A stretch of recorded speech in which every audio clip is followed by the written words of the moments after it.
pengajian kita pada subuh yang sangat berbahagia ini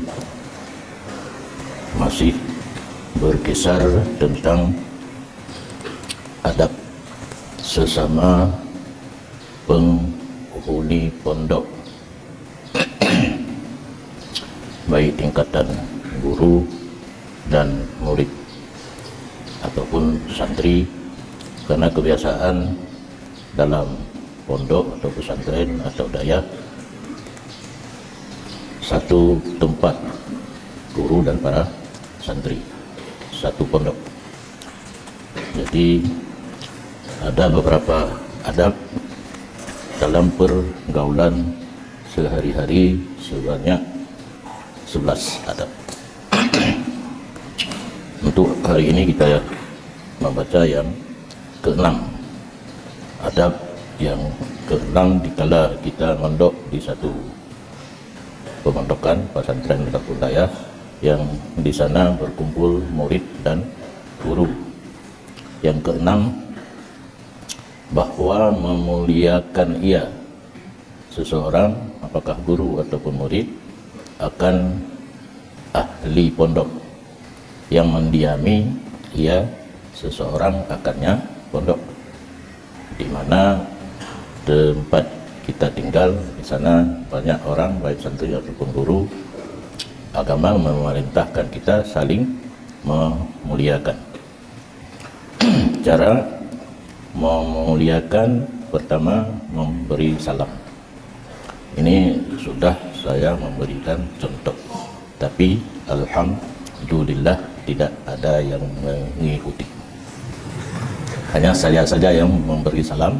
Dengan siapa yang berjumpa kalian mudah-mudahan belum sempat mengikuti. Ke depan terserah antum.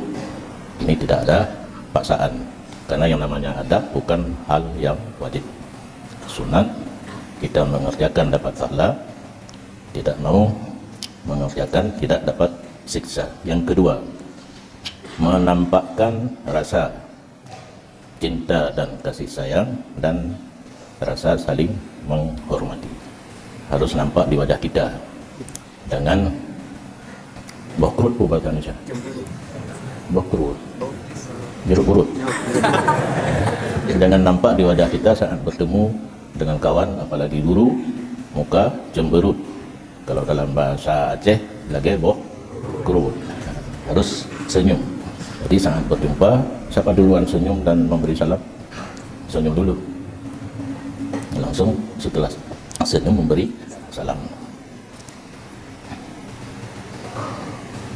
Dan yang ketiga, memelihara bagi mereka itu kawan-kawan guru-guru kita di dalam pemondokan hak saling dekat satu sama lain. Kalau rumah jiran, tapi di dalam satu pemondokan kita saling dekat, dinyatakan jirah was suhbah. Jaga hak orang-orang dekat kita dan orang yang kita bergaul, bukan gauli ya.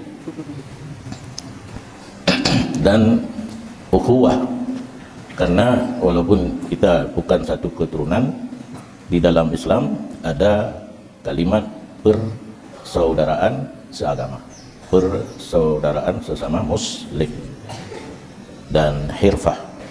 Kadang-kadang di dalam pondok kita ada mengerjakan sesuatu pekerjaan bersama-sama, itu dikatakan ukhuwah fil hirfah, saudara dalam satu kerjaan bersama.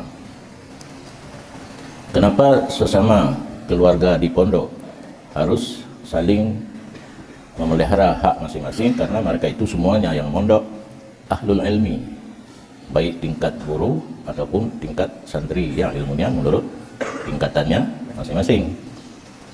Dan yang menanggung ilmu, mana menanggung sesuai dengan visi dan misi taskafi. Ilmu, amal, nasyru, 3. Yang pertama kita mencari ilmu, yang kedua kita mengamalkan ilmu, yang ketiga kita mengembangkan ilmu. Wattulabu, dan yang sedang mencari untuk memperbanyakkan ilmu. Tugas selanjutnya di dalam satu pemondokan, kita harus siap memaafi kawan atau guru atau murid apabila terjadi hal-hal yang tidak menyenangkan. Dimaafin saja, jangan disimpan di dalam hati, timbul dendam dan dengki. Dan memaafkan kesalahan mereka itu, dan menutupi keaiban mereka itu, dan bersyukur kepada orang yang berbuat baik kepada kita, dan melewati kesalahan mereka itu tanpa dicatat dalam buku diari.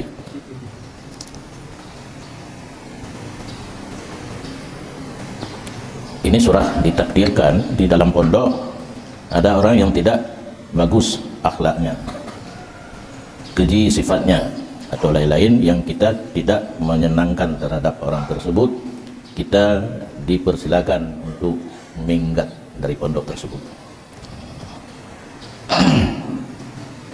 untuk berusaha memperdekatkan bulat dalam mencari ilmu, karena di situ bisa terganggu dengan orang-orang yang tidak baik akhlak. Kita pindah ke pondok yang lain, dan untuk menerangkan hati.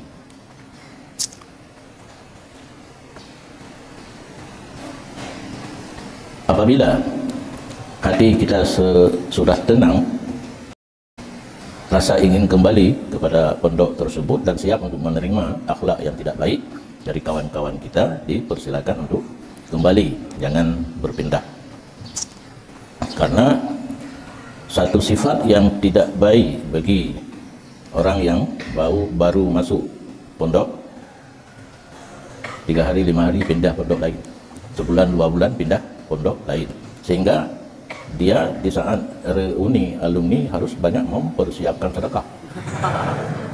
Alumni di sini, alumni di sana, 3 bulan 2 bulan, akhirnya di tahunan reuni atau haul guru-guru kita harus siap hadiah.